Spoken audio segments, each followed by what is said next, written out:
I think one of the things, the remediation, if you've got a problem on a site, a huge amount of dollars it could be. Yeah. And for the amount of money that it costs in actual fact to get the experience and specialists in, it's minimal. Yeah, I think especially at a phase one level, you're sort of talking less than $5,000 for those, depending on what the size and where they're at. And we got an example where there was a property that was purchased out west, and didn't undertake their enviro due diligence, no sort of phase one or searches, and it ended up being a World War II fuel depot. So their $1 million land value they wanted to redevelop was going to cost them about $2 million to remediate. So, for the sake of $5,000 and a couple of searches, probably would have been able to find that out prior. It's interesting, isn't it? I wonder where they got the advice from, you know what I mean? Well, they didn't, or none. Well, that's right. They just bought it on the value of what they thought they were going to get rather than what they were actually inheriting. And I think that's the issue as well, is it's not necessarily anything you can specifically see on the site. It's not like you go there at night and it's going to be glowing. Yeah, right.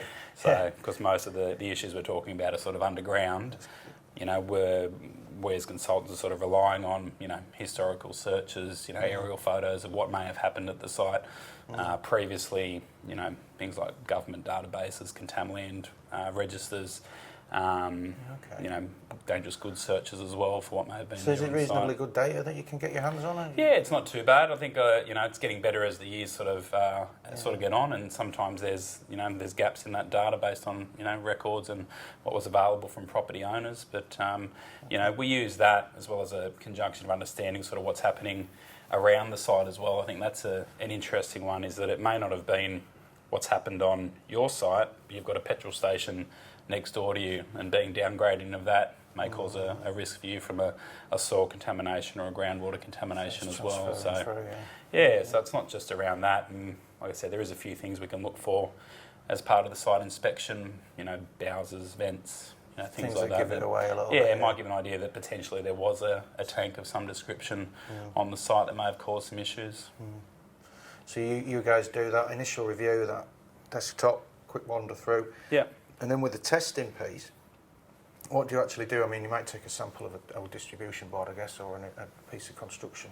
But what about the land, and what is it that you're doing when you dig them holes? Yeah, generally what we do is a range of it, depending on the the size and scale. You can do just sort of basic soil sampling with hand auger, through to full test pits, depending on how how big an issue there may be and what was identified in the desktop phase. But again, send it off to the lab and get them to have a look at it, and from there we can sort of start to make a bit of an assessment as to what potential issues there may be. And I think the way that property prices are going these days, the sites that people wouldn't have even thought about touching 10 years ago, they're now viable to actually remediate those.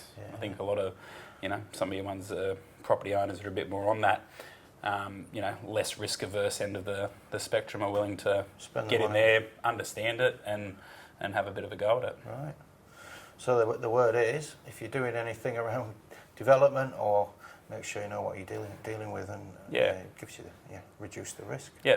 Like I said, I think that's just for most of these property owners now, it should just be a standard part of the due diligence suite. It's not overly expensive, and the risks that can be identified, particularly in sort of industrial sites and sites that have been used previously for those sort of uses, can be fairly significant. Yeah, I think it's key what you say is it's not just the building, is it? It's the site. Yeah. Look, thanks for your time. No worries. Appreciate you having me in. And we'll see you again. Yeah. Thanks. Thank you.